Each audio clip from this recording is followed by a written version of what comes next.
These fools, they'll never learn.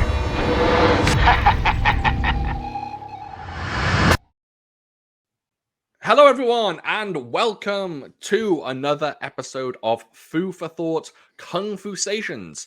This is where I sit down with a member of the Asian cinema community, and we have just basically a brief chat about how they got into Asian cinema, their likes, their loves, what they think of the current state of Asian cinema is. We go Hong Kong cinema, we do Japanese, we do Kung Fu, heroic bloodshed, whatever you want.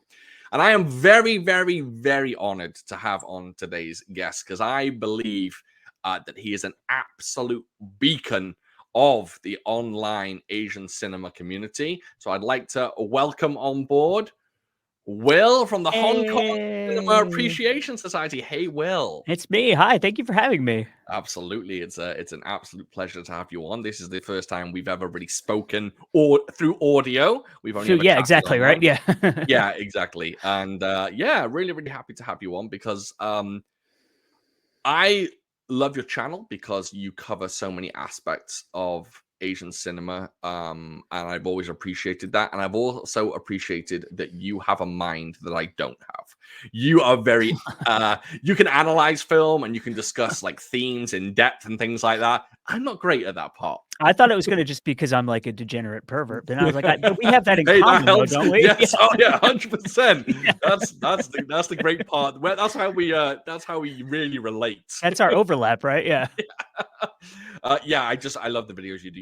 Your reviews are top notch. Always been a fan for a long time. I should be wearing my Hong Kong Cinema Appreciation Society T-shirt.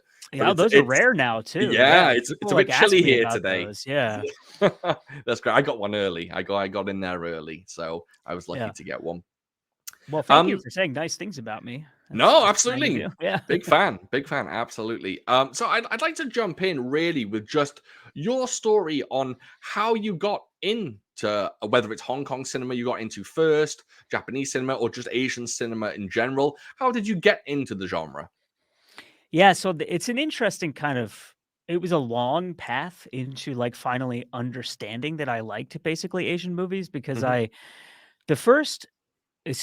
very first time I remember seeing Asia, and not an Asian film, it was an American movie, but it was filmed in China, and it was Big Bird Goes to China. Okay.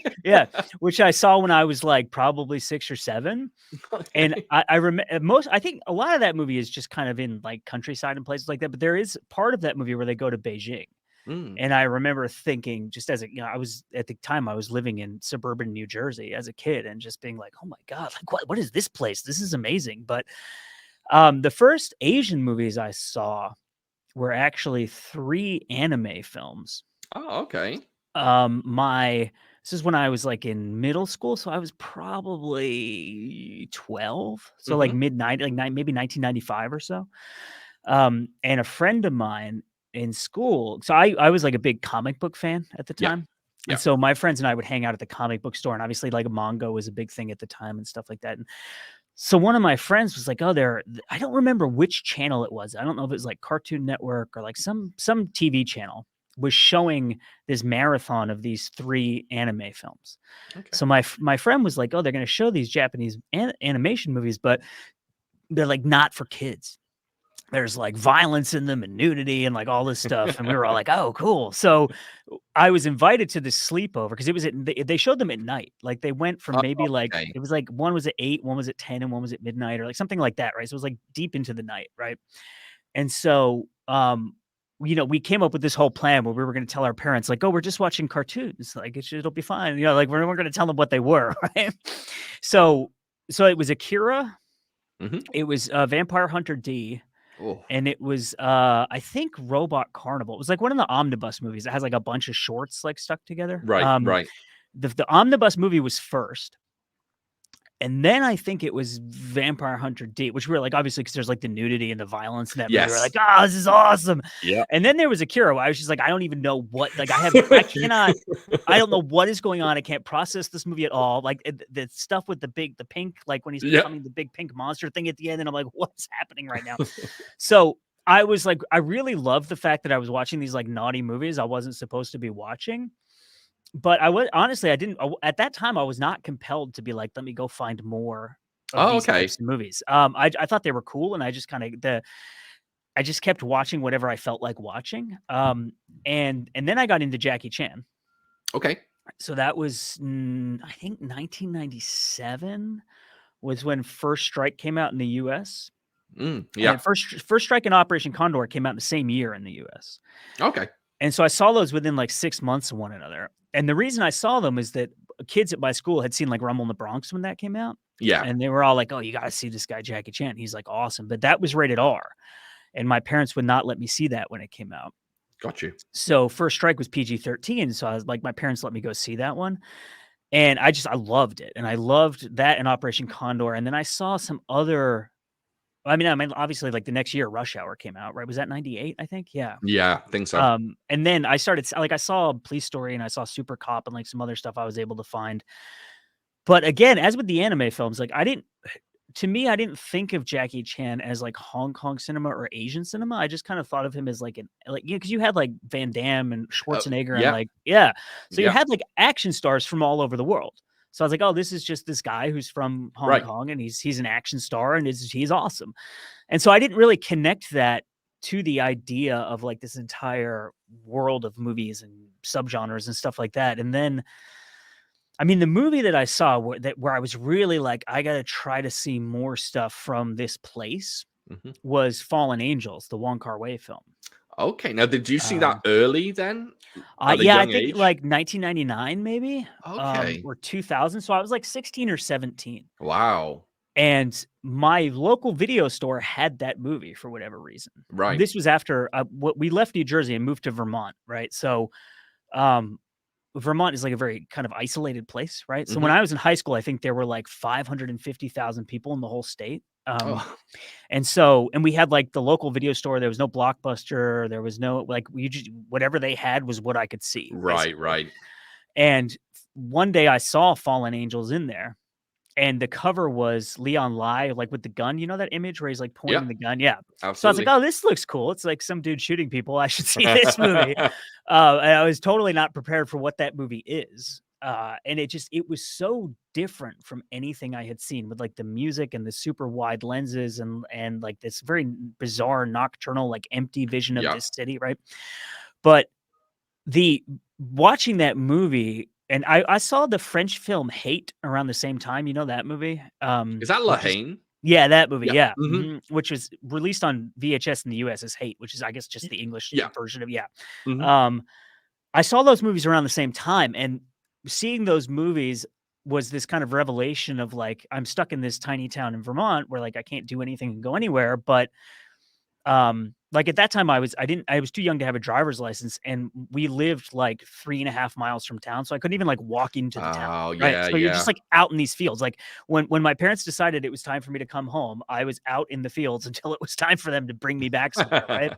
So, I had this kind of revelation of, like, I can rent these movies, and then I can go to Hong Kong, or I can go to Paris, and so I started getting into the idea of watching all these foreign films, Great. and so I started watching a lot of French films because I loved La Haine, and then I started watching Hong Kong and Asian cinema. Like the Takeshi Kitano stuff was like coming out in the US at that Mhm. time. So like I saw Sonantine, the one where he goes to like the seaside. Yes. And Mhm. yeah, so I saw that movie around that time, and I think I saw Hard Boiled around that time, and then Crouching Tiger came out, Yeah, yep. and that actually showed in the 2-screen theater in my town. And so I got to see that in theaters, and then because of the success of that movie, the local video store was like, "Oh, maybe we should get some Jet Li movies," or so they got Once Upon a Time in China, Nice, and I was able to, nice. like, see that, and then Time and Tide came out, Yes.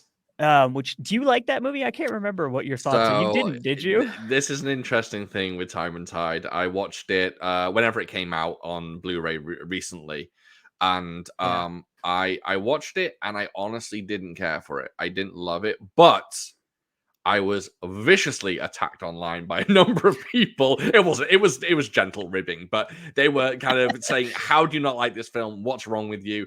And do you know what really, really frustrated me? I so badly wanted to revisit the film and reassess it and watch it again and pay it more attention.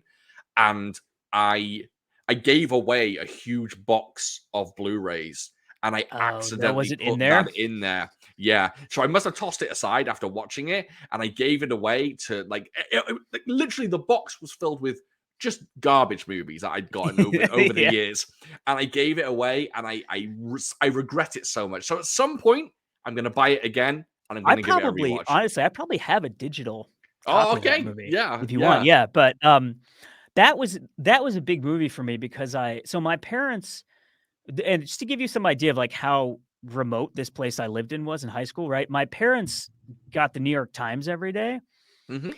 but it wouldn't deliver. They had to go and pick it up Okay. because there was, like, no one delivering newspapers in this area, right? So the local general store would get the newspaper, and we would have to go and pick it up. Wow. Um, so they got the New York Times and they got the New Yorker, Mhm.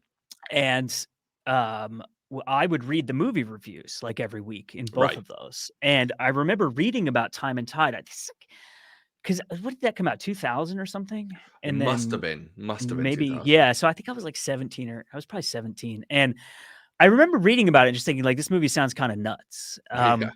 And then I saw it again. It was like with Fallen Angels, like, it was so different from what I was used to seeing Yeah. that it really appealed to me, and generally speaking, I mean, even today, that's still true, like, people sometimes make fun of me for my taste. It's the same way you say, it's like people aren't really viciously attacking me, right? They're, Right. like, making fun of me, but, Of like, course. my taste oftentimes deviates from what you might consider, like, the norm or, like, Mhm. what the fan community likes and stuff like that, and I think part of that is that I'm more attracted to stuff that is interesting than stuff that might, like, traditionally be considered good. Yes. Like, Yes. I'd rather see something with, like, a unique voice or, like, a weird perspective than I would and that's not always true. Obviously, like, you have a movie like The Social Network, right? Which is Right. just, like, immaculate clockwork filmmaking. Like, Mhm. it's everything is just perfect, and it is like in a way, a generic type of film, but Right. it's Yeah. so damn good that it doesn't matter, right? Right. But a lot of times I find myself more drawn to things that are unique and bizarre Mhm. and, Okay. like, atypical, I guess is the best way to put it, Yep. than Yep. I am drawn to things that are, like, really, really well put together. Right. Yeah, that So, makes sense. yeah, so Time and Tide, like, stood out to me because 'cause I'm just like, "This is just weird." Yeah, it is. It's very different. Yeah, I like that one a lot, and then, I mean, from there, it was just kind of I guess the next big milestone for me in terms of my love of Hong Kong cinema, because that was well, and I should say, since we're talking about Asian cinema in general, because Japan is like a whole other thing to me. 'Cause, I lived Right. in Japan, right? So, Yes. like, so, as I said, I saw Big Bird Goes to China to go back to my childhood, right? And I was always just interested in East Asian culture because not only was I was living in New Jersey and then I moved to Vermont, but my mom was English, right? So, Yeah. like, we would go to London in the summers, or we would go to my grandparents when they retired, moved to Devon, like in southern Oh, okay. England. By the Mhm. yeah, so I spent a lot of time in Devon as a kid. You're Welsh, is that true? I am Welsh, yes. Um, and so it's like everything that I had been exposed to was like London or like quaint small town England or like suburban America. Right. And then you see, like, Tokyo, and you see Hong Kong and It's another Shanghai, world. and, like, I was like, "What? This is so cool." Yeah, and I remember when I was in, like, 3rd grade, we had this project where we had to write to the embassy of another country, Hmm. and a kid in my class got Hong Kong. I was, like, really jealous, right? And the Hong Kong Tourism Bureau or whatever sent him this, like, giant hardcover book Oh, that wow. was, like, all of this information about, like, these huge pictures of, like, the skyline, and, like, it was so cool, and then my country was Poland, Okay. and I got sent, like, a pamphlet, like a two-page pamphlet about, like, Warsaw or whatever, and I was like, "What the hell? I want that huge book about Hong Kong."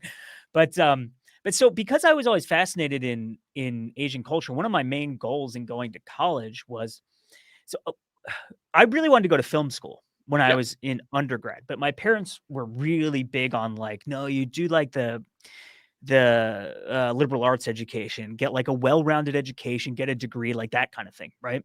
Yeah. So I was kind of like, instead of fighting back and being rebellious and being like, "No, I'm going to film school," I was like, "Okay," uh, with a whimper instead of a bang. And so I wanted to study Asian like history, language, art, like that kind of Oh, stuff. yeah. Mhm.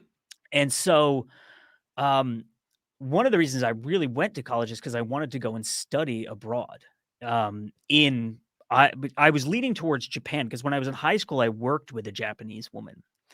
So I worked at like the local public library, and one of the other people who worked there was from Tokyo, and she would like teach me little Japanese phrases and like tell me about Japan and stuff like that. And so I took Chinese history and Japanese like film, I think, my first semester. Nice. And then I started taking Japanese language and other stuff like that. And so one of the first classes I took in college, I think it was maybe my first or second semester, I can't remember exactly, was Japanese film adaptation. So it was like watching movies that had been adapted from literary sources Oh, okay. and then reading the books. Nice. So we did like Double Suicide, and we did Woman in the Dunes, and we did the Paul Schrader Mishima movie. And we read Temple of the Golden Pavilion, I think was the book. And then Rashomon, because that's from a couple different, and we did Ugetsu, which like that movie blew my mind and is still one of my favorite movies. And so I was getting really into like the Japanese aesthetic of, because a lot of those are like older, like black and white films, right? Yeah. And I was getting really into, with especially with Ugetsu, this kind of aesthetic of like esotericism and like the Buddhism and the kind of just like the stark, like that piercing, it's got the flute, like the no flute and like the woodblock clapping and like it's just this kind of like harsh, very stark aesthetic. And I got really into that, and I started studying like Buddhism and stuff like that. So my path into Hong Kong cinema was very different than the Japanese one, because the Japanese one was like rooted more in like academics, and like I was studying Japanese history and watching these films and reading these books. And then I did a year abroad at Sophia University, which is in the like right in the middle of Tokyo. Okay. And so I lived at a dorm in Tokyo, and a lot of my friends, it was interesting because like, being of my age, a lot of the other people in the Japanese program and a lot of the other exchange students in Tokyo were people who loved like manga, anime, and video games. Okay. And I was like, does someone want to talk to me about this Kurosawa movie? You had more varied. Or were you considered pretentious? I think of myself, when I look back at myself now, I think I was obscenely pretentious. Yeah, because like a lot of the stuff that I was like, oh, who wants to like read manga? And now I just spend all my time reading manga.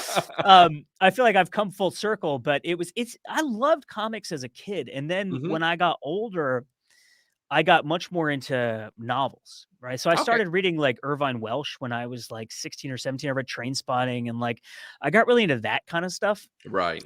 And I was looking for like more complex. I think I didn't know this. I wasn't like voicing this idea to myself, but I think I was looking for more complicated ideas and characters and like narratives than I was getting in comics. But part of that was me not realizing that those comics existed, and I just didn't know where to find them, kind of thing, right? Like stuff like Sandman and like, and I had heard a lot about Sandman, but I actually just read it like a couple weeks ago. And it's incredible. Like I wish I had read that back then, right? But so I don't know. I don't know if I would say I looked down on that stuff, but I was, for some reason at that time in my life, I wasn't as interested in it. Yeah, but I don't know if people thought I was. I've always been really goofy. Yeah. Which I think like That mitigates. helps. Yeah, Absolutely. It I think that mitigates helps a how lot. pretentious I am. Yeah. So like, Absolutely. even though I could get like angry and be like condescending and elitist, like all this stuff, and like, it helps that I'm really silly. Yeah. So yeah. So like my love of, I know it's interesting because a lot of the fan stuff I see online, like on Twitter and whatever, about Japanese cinema is about, like the Yakuza films and like the kaiju movies and like Ultraman and anime and stuff. And my love of Japanese cinema was really rooted in like the 40s, 50s, and 60s. And so I say I love Japanese cinema, but then I'm like, people are talking to me about these, like the 70s Yakuza movies. I've seen like maybe like 10 of them. I think that's an interesting point, right? Because I think a lot of us do get into specific corners of Asian cinema, and I think most of us are probably content confessing that we have very specific blind spots. My blind spot is Japanese cinema. I'm just not like across the board. Exactly. I know it's like I've watched plenty of, I guess you'd call it modern stuff, from Beat Takeshi's Zatoichi kind of onwards, but even Battle Royale onwards, I would say. But Japanese cinema, especially older stuff, I know nothing. A very big blind spot for me. And I know a lot of people's blind spots are like old school independent kung fu cinema and things like that. They know Shaw Brothers, they Right. know Golden Harvest, but they don't know, Secret of Shaolin Kung Fu and films like that. I always find that quite interesting. Yeah, I mean, I have the thing that is. Let me think if I don't know. I don't want to say interesting about myself, like I'm this fascinating individual, but like one of the things that I think defines me as a person Mhm. is that I get very easily bored, and Okay. my taste is very broad. I don't know that's the best way to put it, but like, there even within areas that I like sections of cinema that I love and I've seen a lot of, Yeah. I have big blind spots because I don't often feel like I know there are people who will be like, "Okay, I'm gonna do heroic bloodshed movies now," and then they just spend, like, months watching every single one of them and Right. stuff like Yeah. that. I like, I'm finicky and indecisive enough that, like, I'll change my mind 10 times within, like, 20 minutes on which movie I wanna watch, Got you. and so I'll be like, "Oh, I'll go through a Chow Yun Fat phase, and I'll watch, like, 10 or 12 movies, and then there's, like, 20 more on the list I wanna see, and it's like, how do I find this?" I'm like, "Whatever, I'm gonna go watch this other thing now, and, like, Yeah. I'll come back to that later." And so, I feel sometimes I'm like I feel self-conscious about the fact that I have blind spots, like, all over the place Hmm. because I'm constantly moving in so many different directions, and I get, like, fascinated by something, and I'll try to, like, gorge on it, and then after, like, a couple days, I'm like, "Nah, I'm bored." And I'll go on to, like, the next thing. That's super interesting. That's super interesting. I kind of feel the same way in a way. It's not that I bounce around, it's that I have to often be in a very specific mood to watch something. I have been Yeah. trying to watch Tragic Hero for, I'm not kidding, the last 4 weeks. I watched Rich and Famous. I I saw you watched didn't really like it that much, did you? it's fine. I say it's fine. I Yeah, didn't love it. Apparently, Tragic Hero is meant to be more my cup of tea. But I think so, yeah. I just haven't been able to sit down and watch it. And it's just I'm so I think oftentimes I'm focused on something, and then something dumb will come in my head. Like, I could watch Tragic Hero, but then I'm like, but I could also watch Slumber Party Massacre. Hell yeah. And I'll go and watch something like that. Yeah. So I think my tastes have to be very zeroed in on something serious and something that I haven't seen before, rather than, oh, I'll just go and watch, this thing that I've seen before that's gory and got, nudity in it or whatever. So that's kind of how my brain works. Yeah, something that I do a lot, especially with filmmakers I really love or Hmm. movies I'm really anticipating, is that I get so into that mentality of, like, I have to be in the right mood to watch it, Yeah. that I never watch it 'cause I'm like, I'm never gonna be like, I just watched Roma, the Alfonso Cuarón Yeah, movie? I've never seen that, funny enough. I've never seen it. I want So to. Never seen it. yeah, I'm a huge Alfonso Cuarón Mhm. fan, and, I've actually met him a couple times, Oh, nice. and, fun behind the scenes fact, actually, I was contracted at one point to do a book on him. Oh, Um, what I was gonna do was compile interviews with him throughout his career, and then write, like, an intro and write, like, little segments about the movies and stuff like yeah. that, and this was right after Gravity came out. Yes. And he was so successful and popular at that point in time that the people who owned the rights to the interviews would Yeah. not license them. Oh, So, that's or either they wouldn't license them or the amount of money they wanted was it so was sky high. ridiculous Yeah, yeah, so I basically just went back to the publisher and I'm like, with the budget that you have, like this book is kind of impossible. Unless the outlet I gave them actually was I found a bunch of press conferences that had been transcribed. And yeah. I'm like, these technically don't belong to anyone because they were Right. public and they were like, we don't want to get into like gray areas of like, yeah. So, but anyway, so when Roma came out, I was like, oh my God, like I have to be like in exactly because this is going to be like the greatest thing ever. And like, it's like, I almost have this, my relationship with movies is almost like religious. And I say that like kind of tongue in cheek, but like to me, like the movie theater is like going to church and it's like this Yeah, really important like experience for me. That's yeah. like a ritual. And so I psyched myself out so much for that movie that it took me whatever 5 years, 4 years or 5 years to watch it. Yeah, So, yeah. I definitely get that. I think. Do you have a particular let's call it, do you have a particular like holy grail movie, maybe an Asian film or Hong Kong film or anything like that that you really want to see but you've just never gotten around to it? And it could be A, because you just haven't been in the mood, or B, you cannot get your hands on it. Is there anything like that? One thing that occurs to me that I actually have a copy of that I don't know if I've ever spoken about not seeing this movie, and people will probably like massacre me when this but I've never seen Prison on Fire. Oh, No, okay. not Prison on Fire, School on Fire. School on Fire. Yeah, I've seen Prison on Fire. I've seen Prison on Fire 2, I'm pretty sure, and I Mhm. like Ringo Lam is one of my favorite, Hong Kong filmmakers. Yeah. Um, and School on Fire was hard for me to find for a while, and then someone sent me a Blu-ray of it, and it's that thing of, like, in my head, like, when am I have to be in the right Right. place to watch this, and I've just that I'm trying to think if there are other big ones like that because 'cause I've seen who are, like, the other I think that would be, like, one of the really big ones in terms of, like, the filmmakers I really love.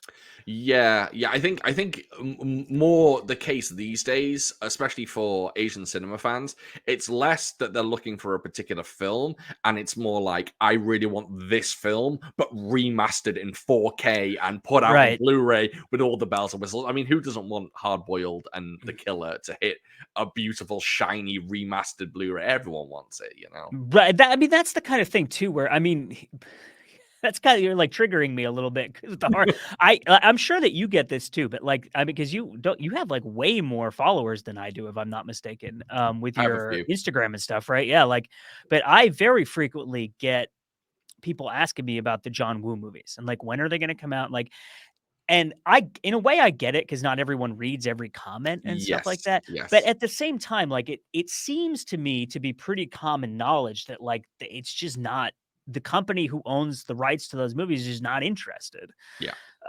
And I even had someone tell me recently that they were approached again, Hmm. maybe it was Fortune Star, 'cause I from what I understand, the situation is that there is a massive conglomerate that owns a huge part of those films. Okay. And so the labels would go through Fortune Star or some other intermediary about acquiring them, Hmm. and basically what they're told is like, "No way in hell." And, like, it's not us, it's these other people own this, and they make so much freaking money that they just don't care about this, like, peanuts Oh nonsense of trying to man. negotiate, like, that's what I understand. I don't know if Yeah. that's I mean, obviously, I'm not sitting in these meetings talking to people, right? Like, No. I don't really know what's going on, but I also know that with Hard Boiled, which has been, I think, publicly discussed a lot, the supposedly the negative for that movie is doesn't exist anymore. Oh, really? It was destroyed at some point Damn. due to bad storage. It just, like, deteriorated. Yeah. So, I mean, that's a whole other can of worms, like, let's say some label like Criterion wants to put out Hard Boiled, and I just use them because they as an example, because they put it out before, right? Yeah. Yeah. Um, and, they go and, try to acquire it, and then, the company's like, "Not only do we want this exorbitant amount of money for it, Yep. we don't have it." Right. Right. So, you gotta The find the double film whammy. print. Like, Yeah. yeah, Yeah. you gotta go find it, you gotta scan it, you gotta source everything. It's gonna take you, like, a year to do all this crap, and it's like And yeah, we're and still it's gonna say no. unfortunate. Yeah, exactly, right? Yeah. Yeah. So, like, it's unfortunate. And I actually saw John Woo. I saw a double screening recently of Face Off and, Hard Boiled. Oh, And beautiful. by recently, I mean, what year is it? 2023. This is like 4 years ago. Okay. Like, Mhm. yeah, and I remember that I remember the exact time frame of it because I had shattered my wrist, Oh, and okay. so I had to have a metal plate, like, put on my Mm. bones to hold them together. So I'm sitting in the theater with a cast on, and my kneecap was broken.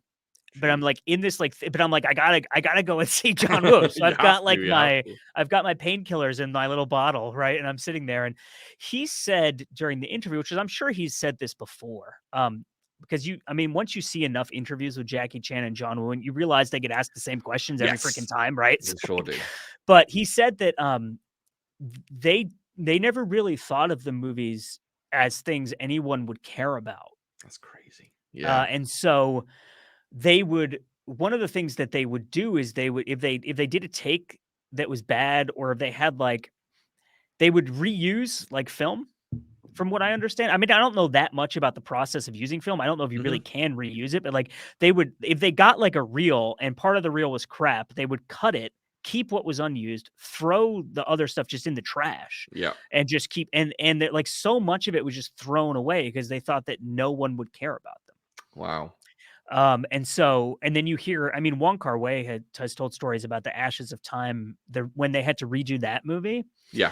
because it was partially destroyed by a fire, and like, I mean, they went I mean, it almost sounds like Raiders of the Lost Ark. Like they had to go to this warehouse in San Francisco where like the Chinatown movie theaters would store old prints that they didn't want to. I don't know why they still had them, but they were like storing them in this warehouse, and that's where they found the version of the movie that they used to make it's. So then you get into the whole. I mean, is this boring to you? I'm sorry. No, not at all. This stuff fascinates me. Yeah, so you get into this whole conundrum with Warner Brothers, right? Where like people hate Warner Brothers because they're not putting out like this lavish edition of Drunken Master 2 and like whatever. And it's annoying. I get it. But at the same time, Warner Brothers has a massive archive where they perfectly preserve everything. Yes. And they make new prints and they restore stuff. And so even though it's annoying that they don't care, but again, then you get into the business side of it and you're like, Drunken Master 2 is not a movie that Warner Brothers went out and made, right? It's like a movie that they acquired. Yeah. So they've got over a century worth of movies that they actually made. Yeah. Of course they care about those more. Of course. Why would they give a shit about anyone going, I want to see Pedicab Driver on Blu-ray? They're going, what the hell's Pedicab Driver? Who are you? Do we have this movie? Like, what are you talking about? Yeah. Exactly. So I get why fans are upset. Yeah. But it's this double-edged sword of like, you hear the stories about like when Dragons Forever was released on Blu-ray, right? Yeah. I think someone told me, I can't remember who. I don't remember if it was 88 Films or like Mike Leader or somebody. Somebody told me that the scenes with Yoon Bi-yu that were like, fabled to have been lost, or like they were just like found those in a basement somewhere. Crazy. So it's like at least Warner Brothers has a building, and in that building are the prints, and there are art. Yeah, so yeah, it's interesting to think of. Like, it's annoying that art is the intellectual property of these corporations, and yet at the same time, at least the corporations care about preserving the intellectual property. Yeah. I think it's a very interesting time because we're getting all these movies remastered, but then it seems like even more or bigger possibilities of us never seeing certain movies again, right? It's beginning to dawn on people that we might never see Hard Boiled in that particular state, the state we want to see it in. Well, unless it's a bootleg, right? Well, if those people are itching for the Killer comes out on German Blu-ray in December, right? Yeah, they're claiming it's a brand new 2K remaster. Yeah, I don't know if I buy that. Yeah, I don't know if I buy that. Yeah, because it's like, where would they? You can come up with so many scenarios of like, well, Germany is like a relatively small market. Yeah. And maybe if it's not English friendly, they would do, but it's like, even if all of these things were true, like, where are they finding the movie? Who's remastering? Yeah. It's just like, it's very suspicious. And like, I don't know. Yeah. But it's an interesting time, like you say, to be involved in like the fan community and see. It's also really interesting, like you hear a lot of this I've been hearing this chatter for, I would say, probably 4 or 5 years at this point, that like, there's the new Chinese laws. Yes. About, like, you can't depict the police or the government in like a bad way. And then the Chinese government essentially gave them permission to retroactively ban whatever they feel like banning. Right. Yep. So, if 88 Films and Spectrum, in France does like lots of, like Johnny Toe type of, like, they do awesome work, right? These, and Eureka, huge shout out to Eureka, and like these companies getting these movies and scanning film prints and preserving them and whatever, like, they're saving culture in a way. Yes, absolutely. And so when people, sometimes I see comments of like, Eureka gets this a lot. Eureka gets a lot of crap on their social media feeds for putting out lots of Hong Kong movies, and people will be like, Right. "Oh, not this shit again! Like, I want this." I'm sorry, can I swear? I don't mean Yeah, yeah. like, Swear, no, swear all you like. Swear all you like. I want like I saw one comment when they announced. I don't remember if it was Beach of the War Gods, like one of the recent announcements they made, Yeah. and someone was like, "Why don't you release this Pabst film on 4K?" And it's like, yeah, Pabst is a great filmmaker, and those are really important films, and like those movies aren't going anywhere. Like they're being No, no, preserved in exactly. Germany in like a, you know what I mean? But like Long Yeah. Arm of the Law, Right. which shows criminals from China going and robbing Hong Kong. If the wrong person in the Chinese government sees that movie is gone. So, Yeah. but Yeah. then I don't know how much of it is alarmist either, because obviously I'm not there, so I don't. But you Yeah. know, Troubling it is, times. yeah. Troubling times. I mean, that's why we don't really get any, like, almost any decent stuff coming out of China anymore. It's very, a lot of it's very formulaic and very specific to, the laws that they have, the current laws that they have. And it's very, what's going to happen. And, I sometimes wonder, like, have you seen like some of the more? Because I know there are people in. I don't know a ton about. I should admit, I don't know a ton about mainland Chinese cinema. Mhm. Especially not like right now. What's going on? Yeah. I see like the stuff that the Hong Kong people are in and involved with, but I don't know a ton about it. But there are some people who do like more. I mean, I would imagine there are a lot who I've never heard of, but I know there are like high profile people who do like art house style films in China. Right. And I wonder, like, who's the guy who did the one that had like the hour-long cut shot in it? Do you know what I'm talking about? Was it Hmm. like a journey into night or like a journey? It was called Journey something. I don't think I Um, know it. and it Oh, was yes. Yes, I do. Yeah. Long Day's Journey into Night. Yes, I do know Yeah. that. Yes. Yes. Doesn't it have it's got like an hour long, it's got a 59-minute long single take in it. Yes. It's meant to be very good too. Yeah, I've heard that movie is amazing, and so I wonder, um, with people like that who are obviously invested in making like more art house cinema or like more like I don't know, would you want to call it like thematically or philosophically complex movies? Like, Yeah. I'm just curious, like what their relationship is with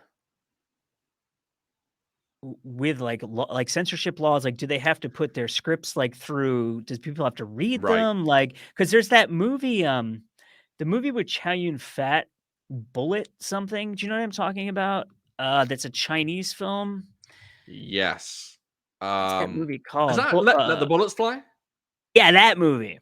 Mhm. So I read this really interesting, I don't know, it was like a paper or an essay or something on that movie. And again, I obviously I don't know enough to know Mhm. how much of this is true and how much of it is like fanciful academic overanalysis, right? But like Yeah. supposedly that movie is highly critical of the Chinese government and Chinese, like certain things about Chinese history, but it's all metaphors. But if Oh. you're familiar with it, it's like astounding that they got away with it. Yeah.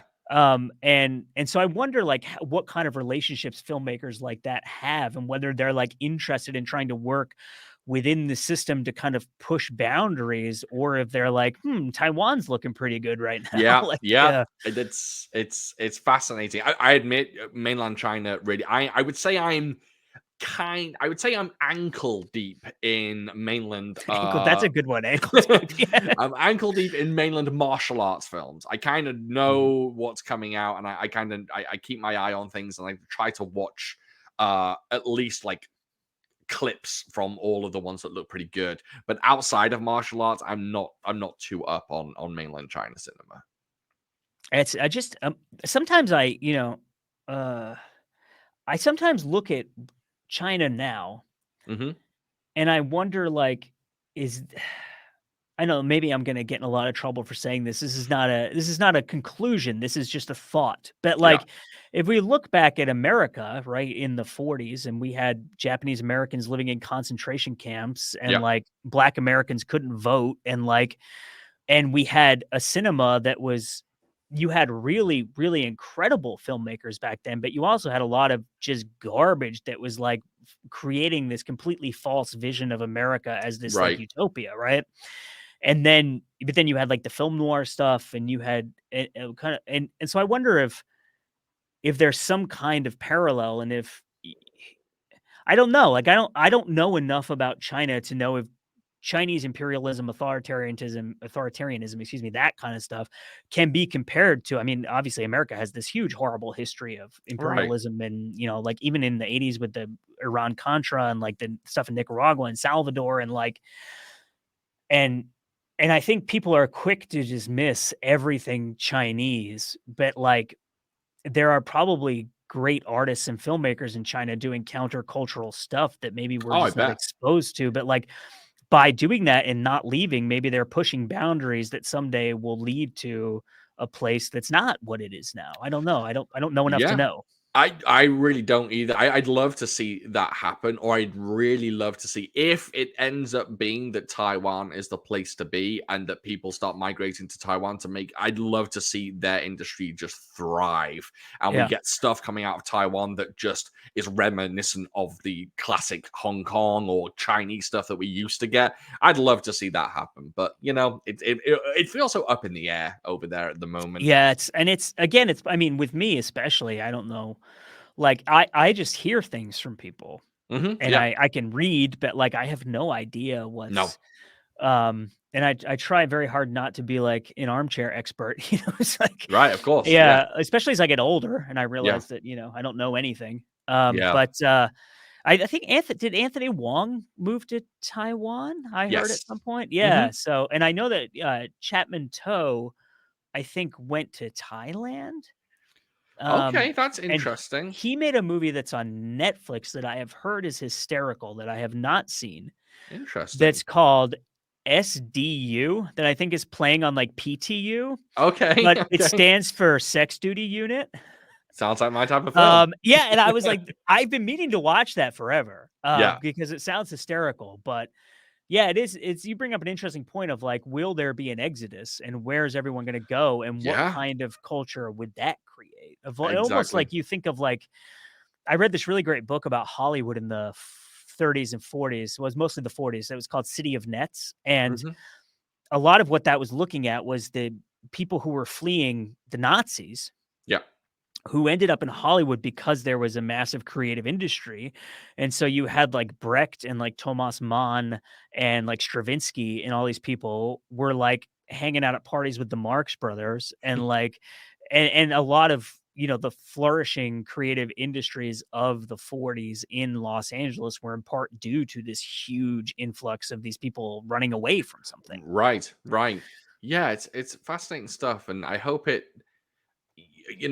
political climate is not great, and it's something we need to worry about, and I always feel bad that I'm sat here going, well, I hope the movies end up being good.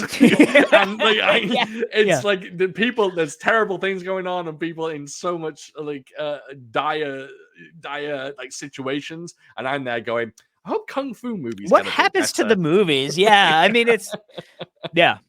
definitely. I mean, that's the kind of thing you think about too with I mean, not to get too cynical or go into yeah, but you will oftentimes hear this kind of generic argument of like, people, slavery, the Holocaust, like people are horrible, right? And then the counter argument is, but we create such great art. And I'm like, is like a symphony worth someone's life? Yeah, Like, exactly. like It no, doesn't like balance. no, of course not. Like Yeah. we should be better people. And let's, but then at the same time, it's like I live. I went to for grad school. I went to film school, right? And Hmm. like I lived so much of my life. Like I really decided when I went to film school, I was like, okay, I'm gonna like dedicate my life to like movies Yeah. basically. Yeah. So I spend so much of my time thinking about movies and watching them and stuff that's kind of like this filter through which I see so many things. But no, I mean Right. that's obviously a very good point that we should state very emphatically like people's safety and health and the peace of the world is obviously far more important than yeah, the preservation of cinema. Yeah, exactly. It's yeah. But can we also have hard boiled? Yeah, exactly.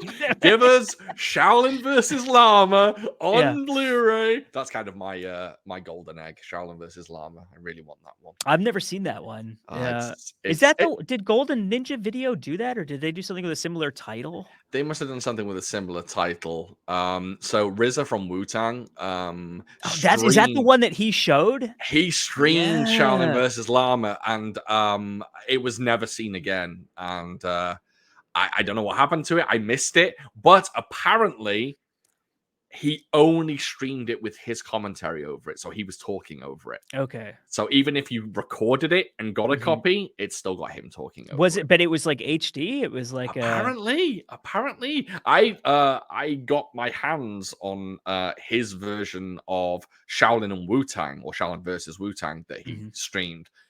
The most stunning copy of it I've ever seen. It Wow. widescreen. It just looks absolutely unbelievable compared to what I had previous. Mhm. And yeah, to get Shaolin versus Lam would be a dream come true. I But wonder where because he made that movie, right? The Man with the Iron Fists, and he or is that what did. that was called? Yeah, so, like, Hmm. he obviously has connections, but, like, I wonder where he Yeah, gets and stuff, like yeah. yeah, I'm really interested. And there were talks at some point that some company was going to take it and put it out on Blu-ray. But then I know there's talks of just these old kung fu movies, these ones from the 70s, early 80s that were just independent. They're just impossible to get the rights to, because the rights don't exist. No one Right, knows who has them. that's really interesting because, Vinegar Syndrome, I don't remember which movie Vinegar Syndrome has been putting out, like, the old martial arts movies? Hmm. And they put out some a couple months ago, 6 months ago. I don't remember I'm not gonna remember for the life of me what the movie is, Okay. but they announced a couple titles, Yeah. and I talked to someone kinda through the grapevine, right, Yeah. who told me that they know for a fact no one knows who owns those movies, Yeah. Yeah. because another label tried to get them and couldn't, and they were like, "It's not worth the legal mess of trying to Right. put this out." So then my thought is Vinegar Syndrome just like, "Screw it, no one's gonna sue us because no one knows who owns it." See, I think is it their partner label, AGFA? Is that who it is that's Yeah, putting the them out? American Genre Film Archive, right, so that gets into a really interesting thing too of, like, they own the print, but they don't own the rights, but Right, because they've yeah, got a crisp version of Shaolin and Wu Tang that they're only screening in theaters. They okay, cannot put it out on Blu-ray, or so I've heard. They can't put it right. out on Blu-ray, which makes it really interesting. And just that, So I wonder if maybe that movie is high profile enough that they're like, "It's not worth the risk," because exactly. But I mean, Eureka getting their hands on Seven Grandmasters and World of Drunken Master, the fact that they got those Joseph Quo movies and managed to put them out is yeah, I mean, unbelievable. there's the stuff about the Joseph Coe stuff is so interesting to me too because um, so so Frank Jang, right? Yeah. I think I've known him now for maybe a year and a half or 2 years. I first Hmm. met him like I'm meeting you here. We talked online, and then Right. I've hung out with him in person a couple times. He produced that documentary with Michael Worth. Yes. Um, the 2 of them have been working on that movie for for years. Yes. Hmm. And they've been to Taiwan multiple times. Hmm. And so he was telling me like some behind the scenes stuff about like who's being talked to in Taiwan and how they're getting in touch with people and like how the rights are kind of circling around and like it's Right. really interesting to hear how companies like Eureka are able to go through all of these intermediaries and get in touch with the right people to try to find these movies, which is also, I Yeah. mean, the fact that people are doing that much work to put out these movies that I would imagine a lot of people probably have never heard of before Yeah. Yeah. and I think It's like crazy. yeah, and I mean, I'm sorry, I don't mean to am I talking over you? No, no, no. I Go get ahead, really please. I get No, excited and I this is just great. go, but This like, is yeah. great. But, yeah, I'm sure that you see this with your channel too, but I oftentimes get people saying, "We wanna see, uh, new things we never heard of, like, show us the undiscovered gems and stuff like that." But then my Jackie Chan video will do, like, 5,000 views, and the Yeah. video of the undiscovered gem, 6 people watch, right? So it's like Yeah. Yeah. but to me, there's, like, a certain, faith and, boldness to a label that is willing to say, "Okay, let's Oh, put these movie out. it's We don't know beautiful. if someone's gonna buy them, but we're gonna do it." And now they're preserved. And if, Yeah. whatever may come in the future on someone's hard drive somewhere in the UK, wherever Eureka is, they have that movie. It's incredible. I believe I don't think I'm spoiling anything. I think this was a rumor that's pretty much confirmed. So hopefully I'm not saying anything that's Okay. out of line here. But I believe Severin are putting out a Bruceploitation Mm, box set. mhm. Yeah. And including the documentary, right? The Clones of Bruce Lee, or That's whatever from what I understand, there's yeah, I don't know if it's Yeah, interesting. I've heard that Severin is putting out the documentary. I don't know if it's going to be in the Oh, box, maybe but it's they are. separate. I don't honestly know, but I yeah, don't know either. But the fact that in 2000, well, hopefully 2023 or 2024, we are going to get something like a 10 movie box set of Bruceploitation films. That's seriously. beyond my wildest dreams. It's unbelievable. It's insane. And Especially when it's, you think that like we didn't have. I mean, in the U.S., Eureka put Police Story out a while ago, but like Police Story came out like uncut on Blu-ray from Criterion like 3 years ago. yeah, Like, yeah. we didn't even have that movie, and now No, we're getting, like exactly. now we have the Mr. Vampire sequels box set. It's Oh, like, what's God. going on right now? Yeah, Incredible. It's a good time for an Asian cinema fan. It's a good time. And and especially now that the Japanese stuff too is, like, starting to oh, catch on a yeah. little bit with, like I mean, obviously, the Yakuza films, I think they have, like, a niche, but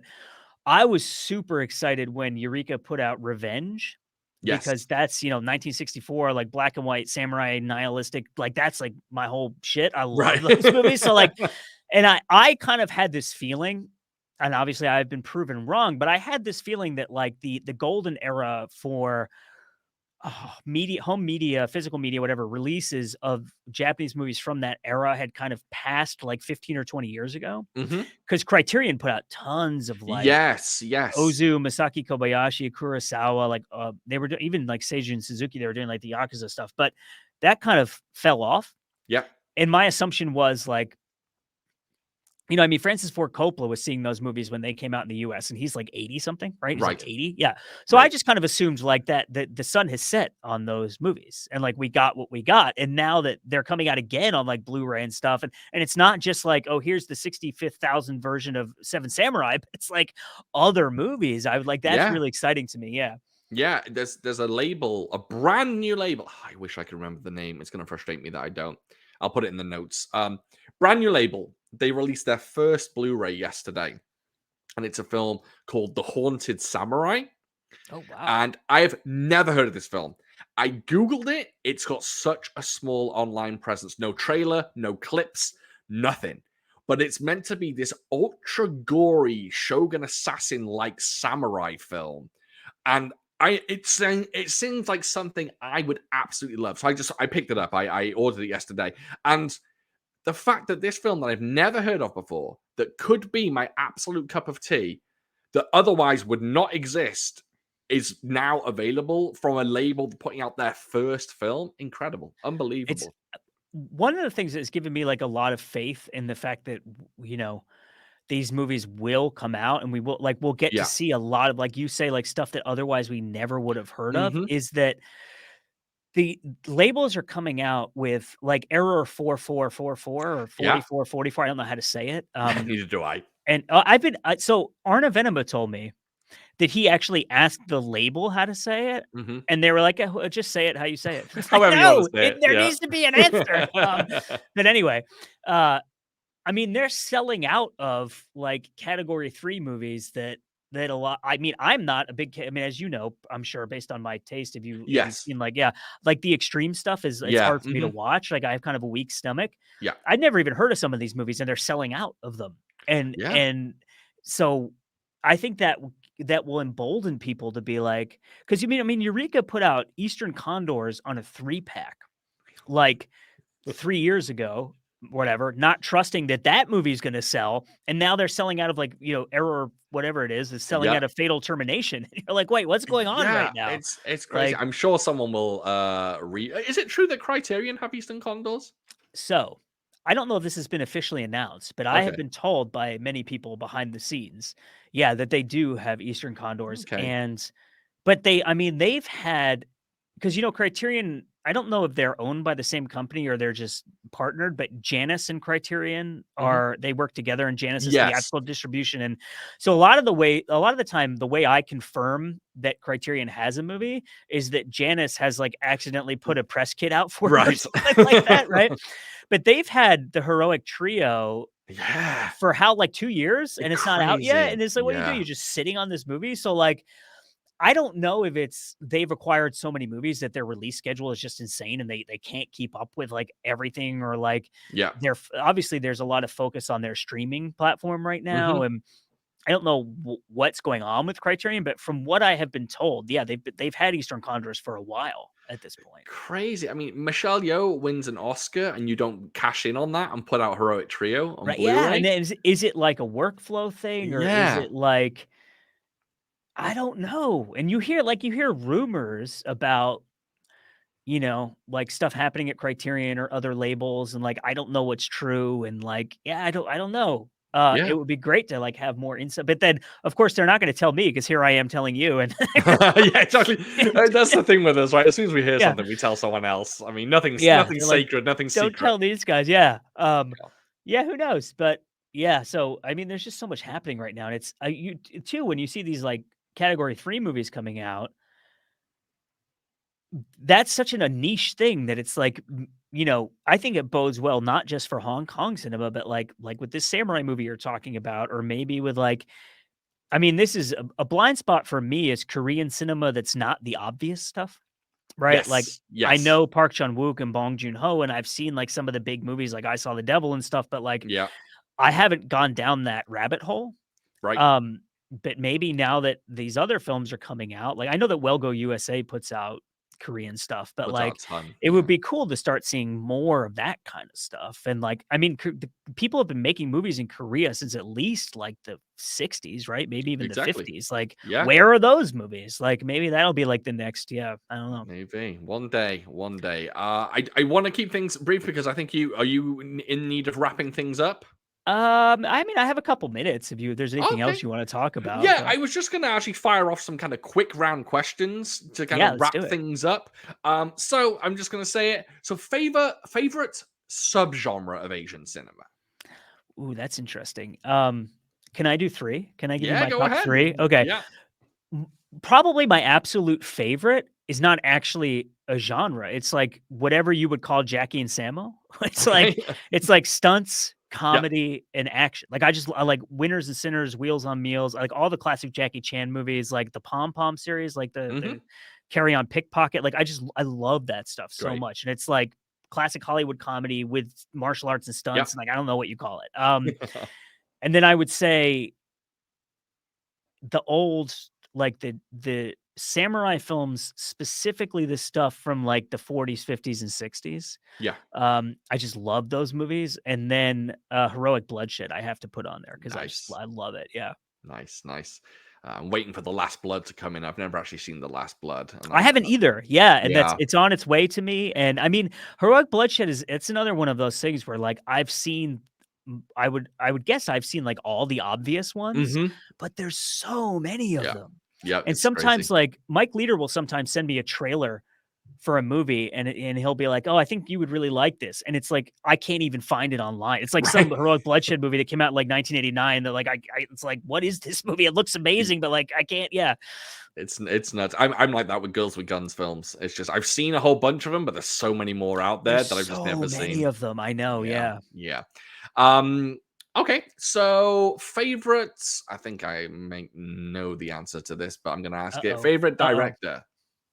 This is like so hard of like of Well, you can all do of Asian cinema. yeah, you can do top three. Okay. So I have to put Kurosawa on there. I spent a year of my life like studying Kurosawa's movies Hmm. basically. I watched so there were 30 movies that he directed. There's other stuff he like co-directed or Hmm. whatever, but Yeah. the 30 movies that he directed, I watched each one of them like maybe 4 or 5 times. I wrote like essays on them. Like I was planning on trying to do a book Oh, okay. about Kurosawa, and then I got into film school, and I was like, "Well, that'll have to wait," and then it's still waiting, but, yeah, so I have to put him on there. I would have to put Wong Kar Wai on there. Okay, I thought so. That was the one I had. Yeah. Yeah, because I just he's so unique, Hmm. and it's like there's just a feeling. It's interesting because I can describe analytically, like, why I love Kurosawa or Jackie Chan or whatever, but Wong Kar-wai, it's all intuition, like, Right. it just hits me, and that's all I can say about it. God, it's so hard because I mean, I would realistically, if I'm being honest, I would have to pick Jackie Chan because Yeah. like he directed so many amazing Jackie Chan movies. Absolutely. I love John Woo, I love Ringo Lam, but yeah, I would if I had to pick, I would pick Jackie. Yeah. Yeah. Recently, I had a huge blind spot of Johnny Toe films. and I'd never really dive into Johnny Toe for the longest time. A few here and there, Yeah. and I just never seen him. And recently, I went through I binged a shitload I of saw Johnny that on Toe. Twitter. Yeah. He is top notch for No, me at he's. the I mean, moment. I Johnny Toe is really important for me because Mhm. I wasn't watching a ton of Hong Kong cinema. In my local video store, this was when I lived in Massachusetts, got Election and Election 2 Yeah. and what was the other one? Exiled. Okay. Yes. And I Fantastic. rented those. I had never seen a Johnny Toe movie. This was like 2007 maybe. Okay. And I watched those and I was like, "Holy crap, this dude is amazing." And then I was like, "Oh, I need to start watching Hong Kong movies again." And that got me like back into Oh, awesome.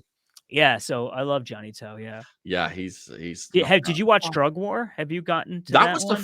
first one of his I Dude, watched, and do you know what? It really impressed me. It that movie really sold me. is so good. Yeah. Fantastic film. So good. Do you have a top 3 actors? I mean, it would be like blindingly obvious. Yeah, it'd probably be like Jackie, Chow Yun Fat, and I mean, are we doing if we're doing all of Asian cinema, Mhm. are we including male and female on this list or Let's just first do male, then we can switch to okay? Because female I'm if like you like. that. Yeah, so I would probably say Takashi Shimura, who Okay. is, you know, like the head of the samurai in Seven Samurai. Oh, yeah, yeah, Um, yeah. and he was in. It's interesting. He's actually in more Kurosawa movies than any other actor, but Mifune is the one that everyone like Right, associates with everyone loves Kurosawa. him, yeah. But Takashi Shimura in like you see him in Seven Samurai, and then you see him in Ikiru, and Mhm. he's like completely different people. Like it's not even you can't even wrap your Right. head around the fact that it's the same guy. And That's then awesome. there's a movie called Scandal that I think is like criminally underseen, a Kurosawa film that it almost reminds me of like a Frank Capra movie. It's like this very sentimental film. Okay.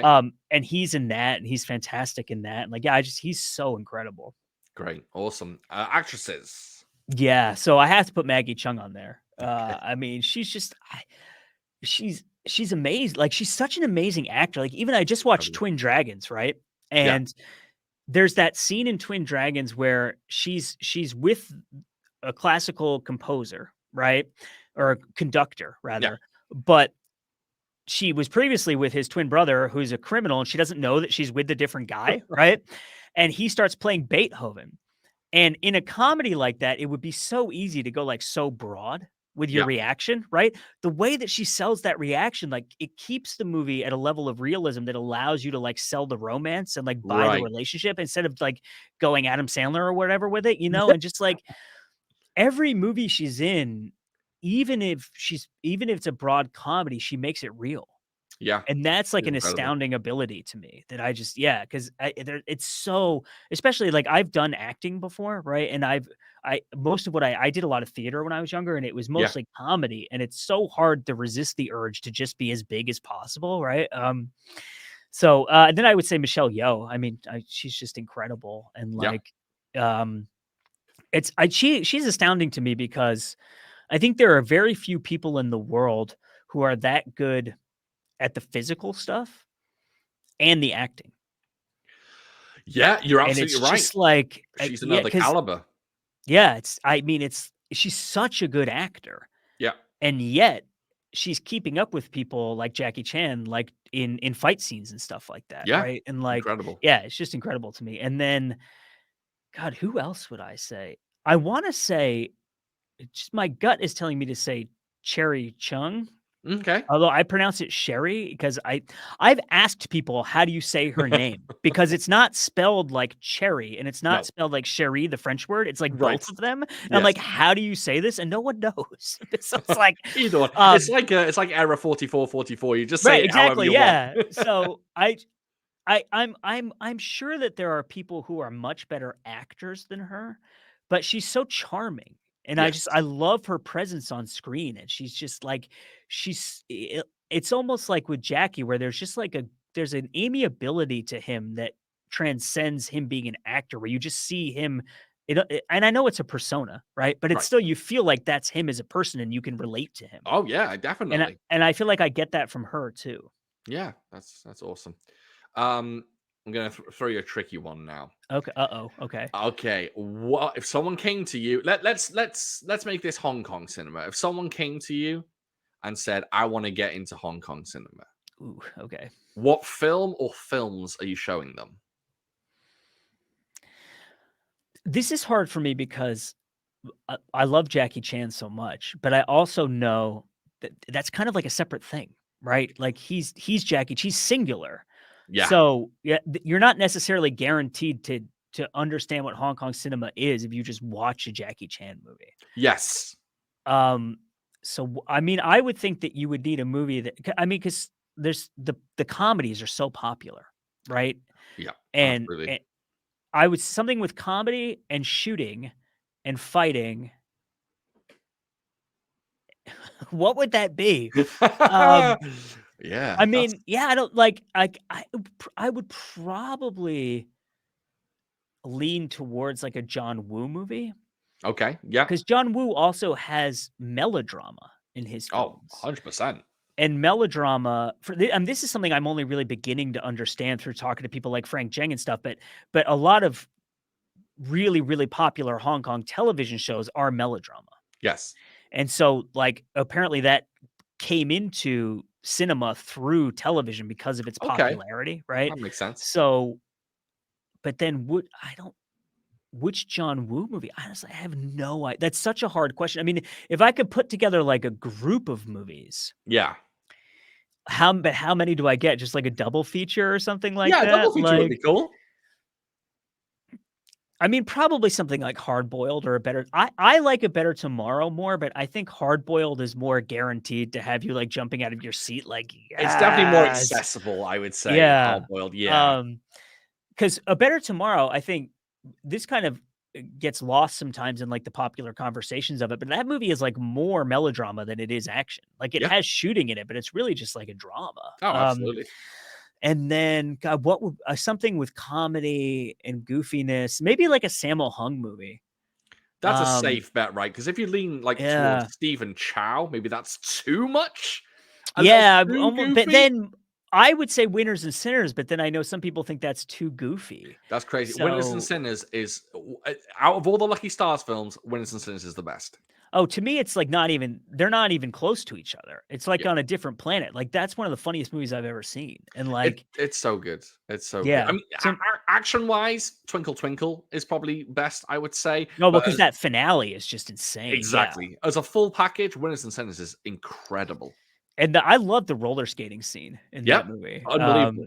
Yeah, so maybe that or maybe Wheels on Meals. I don't know, like something like that. Yeah. Yeah, that's good choices, I think. And then, yeah, that's actually a really hard question because there's so much like And other. even like, I mean, those John Woo, I think also is kind of an outlier. Like I would say that Ringo Lam or maybe like Choi Hark is like more in keeping with what like most of what you would see. Yeah, yeah. But everyone loves Hard Boiled so much that it's like you show that to somebody and they're like, "I need more," and then you're secretly thinking you're never gonna find it, but please do keep going, but you're never gonna find the match for this movie. that's Yeah. that's true. That's although Yeah. I am one person that thinks The Killer is better than Hard Boiled. Yeah, I remember you saying that. So, I mean, I try to shy away from having definitive opinions because I change my mind constantly, Makes as I said sense. earlier. Yeah. I've gone back and forth. Like, first Mhm. time I saw them, I was like, "Oh, Hard Boiled," and then I saw The Killer at the New Beverly, which is Tarantino's theater. Nice. And it was on a double bill, I think with Once a Thief. Yeah. Um, and at that screening, I was like, "Oh, I get this movie. This is like the greatest movie ever made." But then I watched Hard Boiled again, and I was like, "No, Hard Boiled." It's just like I just keep going back and forth. Yeah. Yeah, Um, it's difficult. I mean, I put they're basically on par with each other. It's just some yeah. people might have a little bit of Well, preferences. and it's I mean, you do get like I mean, Hard Boiled, I think, is more of like maybe this is like a bad word to use, but it's like more masculine. You know, it's Mhm. like undercover cops and like bromance and Absolutely. The Killer has this kind of romantic quality to it Yes. Yes. that but the thing that's interesting to me is The Killer is like this medium between A Better Tomorrow and Hard Boiled, where Yeah. it's got like the romantic melodrama and it's got the action. But if I get all three of them, I'd take the other two because they have both of them, right? Yeah. Yeah. I don't know. But again, it's totally arbitrary and none of it means anything. But No. it's just fun to think about. Yeah. Yeah, of course. I mean, there would be people who, I don't know, introducing people to Hong Kong cinema would pick, I don't know, the wildest films ever. They'd pick Run and some. Kill. Yeah. Yeah. Yeah, yeah, Or yeah. exactly. But then Something. again, like, yeah, like the romances too. Like, I don't know. There's just so many. A movie that I really love that I think would appeal to Western audiences is Prince Charming. Have you seen that movie? I haven't. No, Is that what's no. called? It's a Wong Jing movie. Oh, Um, okay.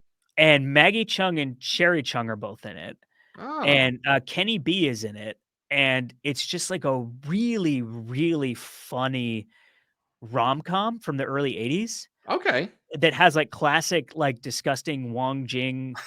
Like, there's a scene where these two people are on a date in a movie theater, and if I remember correctly, like someone's eating a popsicle and they get like sticky stuff on them and they're wiping it on napkins and the ushers think they're like jerking each other off in the movie theater, like Nice, just like stuff like that. There's shit nice. that movie was on Netflix very briefly. Really?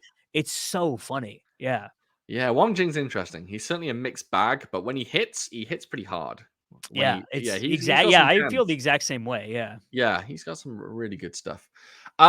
Okay, we will go ahead and wrap it up here. I'd like to thank you so much for joining me. This I was love this amazing. I conversation. never want to stop. I know. Thank you for inviting Same me. here. Like, yeah. Yeah, I'd love to have you on again to discuss. Maybe we can come up with other topics and other things to talk about. Yeah. I'd love to have you on again.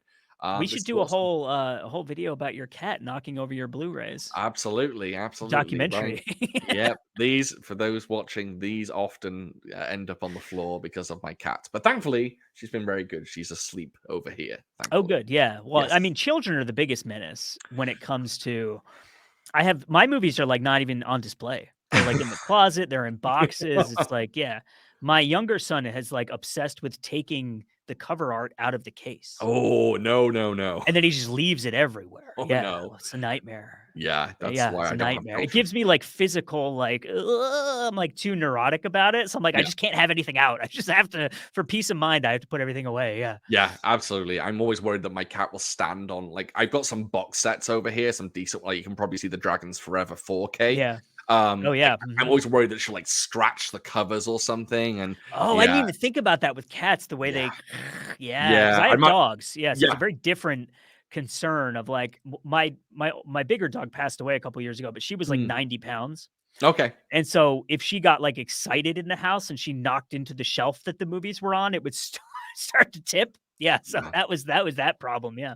absolute menace. Absolute menace. Yeah. Go ahead. Plug yourself. Where can people find you on the Oh, internet? yeah. Well, I mean, Hong Kong Cinema Appreciation Society is I started a new channel, Awesome. um, which is just my name, Will Gish. And the new channel is like more, I wanted to do videos focusing on like really small things I notice when I watch movies I just think are really interesting. Hmm. So I have done some screenplay because I went to grad school for screenwriting. So I've done like some screenplay breakdowns, but a lot of it is just like, look at this cool detail in this movie. And I just wanted like a different place to play. So you can find me there and Instagram, and I'm on Twitter. I think my at, well, is it called X now? What is it called? Yeah. Who knows? It's called X, but everyone sticks with Twitter. It's going straight edge. Yeah. Yeah. So WW Gish is me on Twitter, X Twitter. Yeah.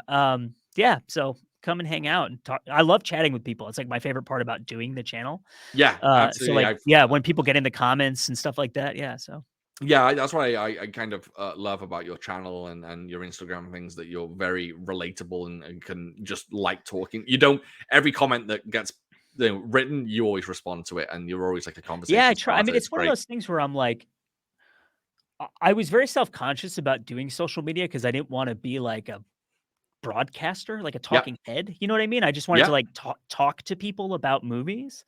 So when people comment, I'm like, oh, somebody actually watched this stupid video of me talking about movies. So like, I don't know, it means something to me that people like take time to say something. Yeah. So it's yeah, important to me to talk to people. Yeah. yeah. That's I love that. I love, especially because this community is wonderful as well. It's got some Yeah, it wonderful really people is. in it, Yeah. and just some great conversationalists. Is that a word? Conversationalists? I think so. Yeah. And just, yeah, sometimes you can just get like we just did. Sometimes you can fire up a Yeah. conversation and just get lost in yourselves, and It you know does, yeah. next thing you know, it's 2 hours deep, and you're chatting things up. Yeah, it's Yeah, wonderful. and now I'm thinking back, and I'm like, how did we start talking about Chinese politics? Exactly, exactly. Yeah. I hope you don't mind me saying, but and I can edit this out if you want me to, but I believe you have a novel coming out next year. Oh, yeah, actually, that's what I was working on right before we hopped on here. Oh, awesome. Don't let my boss see this video because 'cause I'm at work right now. Um, yeah, so, and we have the podcast too. I always forget to promote myself. I'm, like, so terrible at it. It's difficult. So I have a podcast called Movie of the Week with my friend Mike, who does all of the editing and all like my channel Awesome. is really a partnership. People think it's me because they see me. Right. But the channel exists because Mike and I went to film school together and we were like, let's make stuff together. It'll be Mhm. fun. And so he does all the editing, filming, like everything like that. So Mike and I have a podcast and we just go back and forth. You should come on the podcast if you feel I'd up love for to. it. But we just talk about different movies every week, basically. Yeah. And then, yeah, so the novel. So I won a writing contest like 3 years ago, and my prize was my novel being published. So I am in the process now of basically the second draft. So like I wrote my draft, I submitted to the publisher. They love some things about it. Other things they want to change, basically. Mhm. So we're like in the process of negotiating. But honestly, it's funny. Like you hear so much, at least I do, from being in writer circles and whatever. A lot of what I hear about like the rewriting process is like, oh, I'm just beating my head against the wall, and they hate my work, and they want to change everything about me, and like I don't know if I'm just not as woe is me, or if I just got really fucking lucky. But like the rewriting process has been incredible, and That's like awesome. when they tell me something first of all, it's very different than screenwriting because I've had producers who like legitimately wanted to try to make my stuff, they tell you it sucks. Okay. Like Oh, gosh. that's how they give you notes. They're like, I like it, but it sucks, right? So like with the book, it's just been like, oh, like this is not working, and then I'll look at it and I'm like, oh, they're absolutely right, it doesn't work. Ah, okay. So then it's like, why doesn't it work? Yeah. So it's been really, really amazing to like be working. My editor is actually a novelist who's written his own books. Nice. And so he and the publisher and I talk, and like they get like really deep down into the fundamentals of like why does some of it work and why does some of it not work. So like to me, it's not just a rewriting process. It's like I'm becoming a much better writer. It's enlightening in a way. Exactly. Yeah. Right. So it's been really Yeah. incredible. Yeah. So the book right now is tentatively entitled White Devil. Mhm. Um, I guess the title will probably remain the same. Yeah, so next year at some point it's coming out, and I'll like when I know more, obviously I'll share all Yeah. the information, and you've actually been very helpful too with as a horror fan of like helping me understand horror because I'm writing a horror book as kind of a dilettante, like someone who likes. I love slasher movies, but there's like once you get deep into it, I'm like, I start leaning towards comedy. Yeah. And I'm like, so Yeah. how do I have this scene that's supposed to be scary not turn into a Marx Brothers scene? Like, yeah. Interesting. Yeah. So Interesting. anyway, yeah. Well, avid readers, look out for that when it comes out, and check out Will's socials for more about that. Thank I'd you. like to thank everyone for watching. This has been a great time. We're going to do more of these in the future. Hopefully, I'll be able to get more people from the Asian cinema community on board to do a few of these. You know me, I'm Food for Thought on every platform. Check out the podcast, check out everything. If you like what you see, please subscribe. We'd love to have more subscribers. Subscribe. Please throw up a like. Likes really, really, really help. I didn't know that initially, but likes are really big. Oh, on yeah. The YouTube. whole algorithm game is like, yeah. Yeah, I kind of didn't want to play that initially. I just wanted to go, I'll throw out my videos and see what happens. But yeah, throw some likes on there. Really appreciate it. And hey, comments. Comment, everybody. comments. Comment. Yeah. We'll I'll chat get in there. along with you. Exactly. Yeah. Exactly. So any comments you have are more than welcome. And yeah, thanks everyone for watching, and we will catch you next time. Bye.